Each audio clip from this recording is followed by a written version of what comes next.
O kaya, isa sa kayo pinto, yun, init mo yan. Bantayan mo. Paalam na kayo.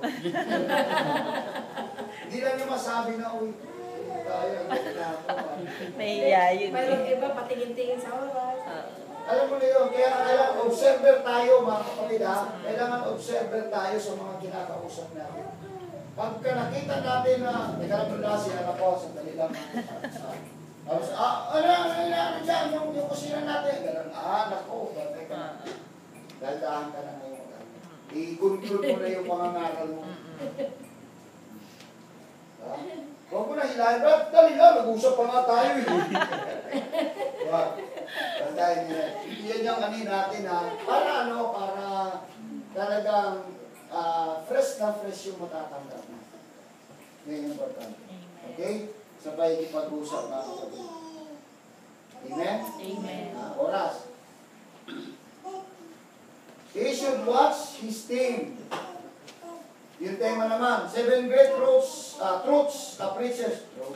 7 great truths, preachers should always be aware of every time he preaches as reminder from his team.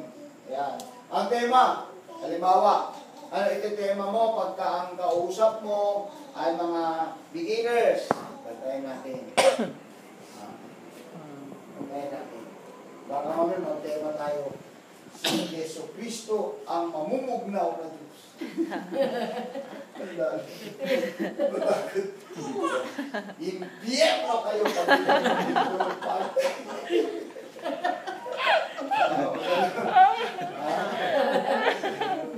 mga ulupong kayo. Revelation agad. Tingnan natin kung ano pangangailangan ng Ebanghelyo. Amen. Ang Ebanghelyo papangalan mo sa tao at ano pangangailangan ng tao sa Ebanghelyo. Yes. Iyon mo. Halimbawa, Bible study nga, napakaganda yung John 3:16. The greatest is love. God's love. For God so loved the world. The love of God. Ang dami. The gift of love. Ang dami. Ititemo mo sa talata lang. Kasi yun yung kailangan ng tao. John 3:16 ang key verse mo. Tapos mga kapatid, impyerno kayo. Malayong tema. Diba? Okay? Ngayon, ito na. Bantayan mo ngayon yung resulta. Pag nangaral, ano bang resulta mga kapatid? Basta yung resulta, hintayin mo lang mga kapatid ko kasi ang nangako naman Diyos. Hindi ka nangako, huwag kang mangako ha. Amen. Oo. Baka mamaya mangako ka, maraming gano'n mga kapatid, huwag kang magalala, maglingkod ka. Pagpapalain ka ng Diyos. Sige, pala na. Anong problema mo? Kailangan mo kasi pasaro. Sige, bukas meron ka na, ikaw na yung nangangako. Diba? Pangako mo yung Diyos. Huwag kang lumabas doon. Amen? Amen. Kasi ang Diyos ang nagbibigay mga kapatid. Kaya nga dito, mag-expect lang daw tayo sa resulta. Ang resulta kasi, pagka nangangaral tayo, ang resulta, pag tumanggap mga kapatid, sumama sa'yo, yun yung resulta. Nagbago siya, yun yung resulta. Nagbago ang takbo ng simbahan, yun yung resulta. Basta ang gawin mo, trabaho mo, just preach the gospel. Huwag kang magkita mo, ano ba naman ito, pinapangaralan na nga eh. Ayaw pa rin talaga ng sumama, yan. Huwag kang magagalit. Basta ang mga tigas-tigas ang mga ulo, yan din tayo. Pag-agi makinig ba, sa sobra lang, gusto mo talaga silang gusto mo matalay, gusto mo talaga matangay. Kung ano nasasabi mo, sige, kung ano, bahala kayo, basta kayo, ma-impierno kayo. Huwag, basta ka. Amen. Kaya ano ang Diyos mo? Kaya nga nagtatanim tayo, di ba? Tanim lang. Amen. Tanim ka lang. Sa araw ano hindi niya? Yes. Katulad nga nung isa natin manggagawa sa Bulacan. Asawa niya, pulis. Hindi, sabi nung asawa niya, nung nahantawagan nila eh. Nagsama akong gabi, sisimba ako. Tuwa naman siya. Kala niya, sisimba na eh, sasama na sa kanya kasi sisimba na sa atin eh. Ang gagawa natin, babae. Sus, nauna ang babae naglakad, sumunod na yung asawa. nakita niya, pumasok doon sa kapilya ng Katoliko. Sama ng Lord. Doon pumasok, doon pala nagsimba. Ang asawa niya pulis, doon nagsimba siya sa akin. Kasi matagal siya sa akin eh. Pero sabi ko, parang mo lang. Bahagi ka lang, mag-share ka lang. Isang araw, kasama niya siya. Amen. Siya lang nagyayaya. Hindi pa nga lang nagpabautismo, pero alam ko malapit na. Yes. Ngayon, hindi na siya problema. Tuwang-tuwa na siya ngayon. Bakit? Noong Merkulis at simpa, ngayon nung linggo, at simpa rin. Siya lang nagyayaya, hindi na lumiligo doon sa isang simbahan. Kasi malapit doon, may simbahan. So, hindi na siya lumiligo. Diretso na sila. O magkasama niya. So, natuwa siya. Yes. Yung isang pulis din naman natin, dalawa siyang pulis doon eh. Yun din, dati. Nakikita ko pa talaga yun.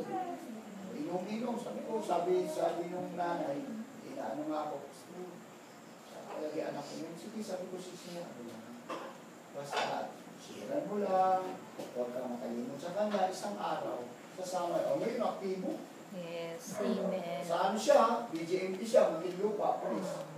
Siya yung guardian ng maximum security talaga dyan. Malulupit yung mga binabantay, sila Ulay Tugo, sila Libeste, si Libeste nakalaya na. Ang daming binabantay ng mga bigati ng mga tao. Ngayon siya. O ngayon, nag-training, pumayag na kasi nag-training. Pero ang punta ko, na-involve na ngayon. Yes. O, kasama na lagi sa meeting ng men's, tapos kasama na rin sa grupo, sa grouping. Kaya, hindi ko talaga maano. Basta ang importante lang, na ang resulta ng gagamit sa Diyos. Siya ang nagko-convict nito. Kasi ang tao naman, pag binago talaga ng Diyos, mga kapatid, wala naman talaga magagawa. Kaya nga tayo instrumento eh. Kaya gumagalaw tayo bilang instrumento, prayer, panalangin mo, hanggang sa mababa. Hanggang hindi pa natatapos ang Diyos, patuloy. Hindi natin pwede pagsarahan sila eh. Kasi kawawa sila pag pinagsarahan natin. Wala na silang kaligtasan. Yun yung importante mga kapatid. Na kung ano man yung resulta ka ating hinahabol sa kanila, huwag nating biglain. Hayaan natin ang Diyos na magbigay sa atin ng resulta. Amen. Ano man yung mga kakulangan lang, just pray. Yes. Siyempre masasalita ka, masama yung kapatid, masama yung ganito. Ano lang, but not to condemn. Importante maiwasan yung condemnation. Kasi, diyan marami ang ano eh. Sabihin natin, ay, wala talagang pagbabago eh.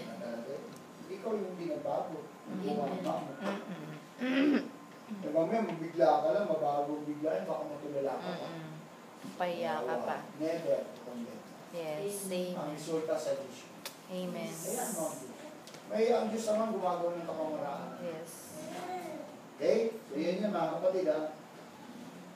Things to avoid during the sermon delivery. Okay mga kapatid. Hindi masama ang magpatawa. Hindi masama ang magpatawa. Basta kung mag-illustrate tayo mga kapatid, nauupo lang. Huwag tayo mag-illustrate mga kapatid ko na medyo hindi na nauukol. Magpatawa tayo. Ako minsan napapatawa naman. Pero huwag lang yung sobra. Na lahat na lang mga kapatid sa buong preaching, puro tawa na lang. O, di ba? Kailangan maipresenta talaga yung mensahe. Yung importante yung mensahe mga kapatid. Okay? At ano pa mga kapatid? I-avoid natin yung mga ngaral na paulit-ulit. Kaya kailangan may outline. Kaya may outline para huwag maging paulit-ulit yung sasabihin. So, ibig sabihin, from team, givers, o givers team, tapos introduction, body, and conclusion talaga. Huwag na yung paulit-ulit. Nasabi mo na sa body, uulit-ulitin mo na naman, hindi ka matatapos. Kaya umabot ka ng 3 oras. Hindi pa natutumbok. Hindi pa natutumbok yung ibig sabihin. Kasi 100 times yung inulit yung word or yung sentence, mga kapatid na yun. Gano'n mo.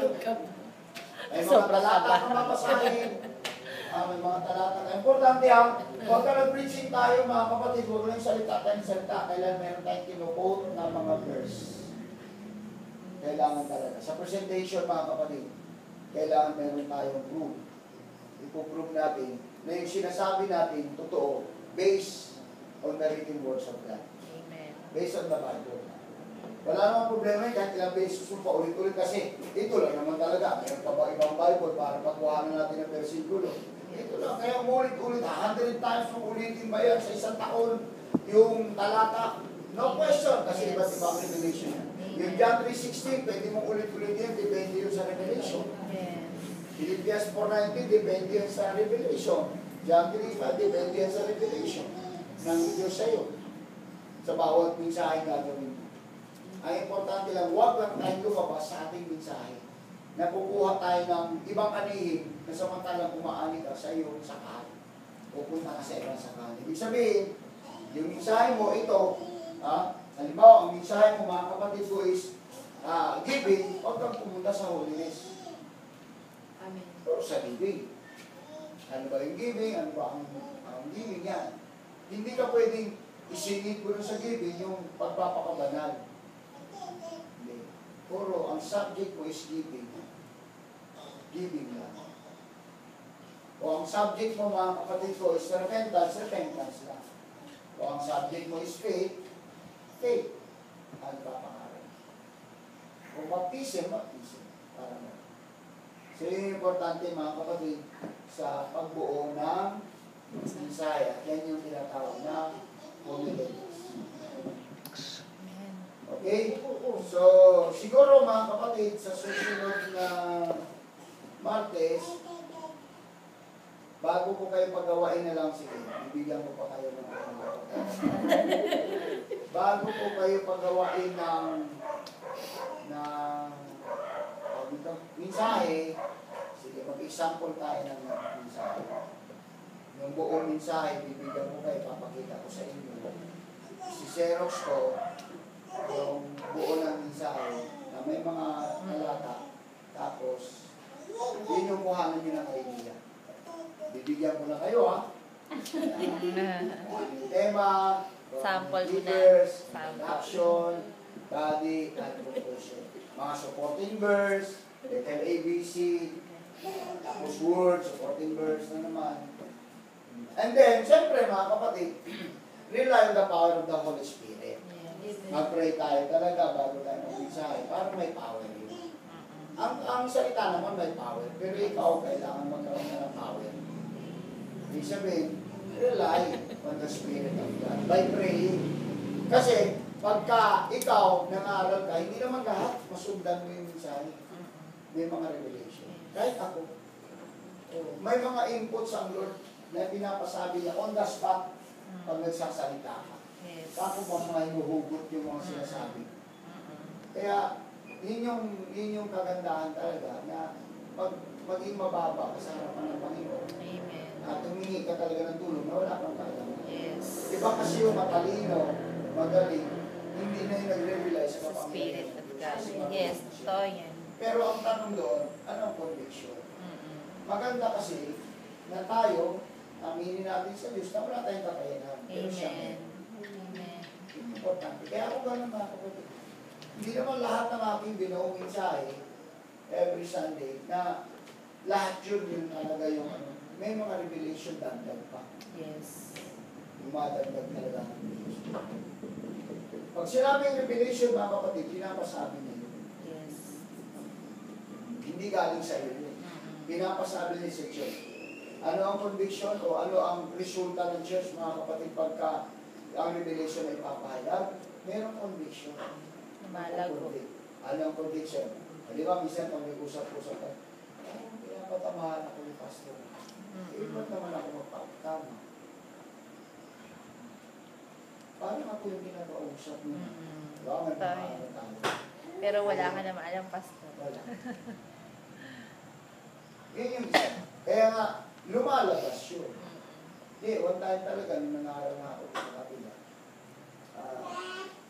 ano lang, revelation lang. Ang tungkol sa fornication. Naglabasan natin. May mga tumigil sa pagtutugtog, may mga umangin. Pero hindi ko alam yun. Yes. Na hindi naman ako nakarating sa bahay ng mga kabataan na para sa masabi ko na alam ko.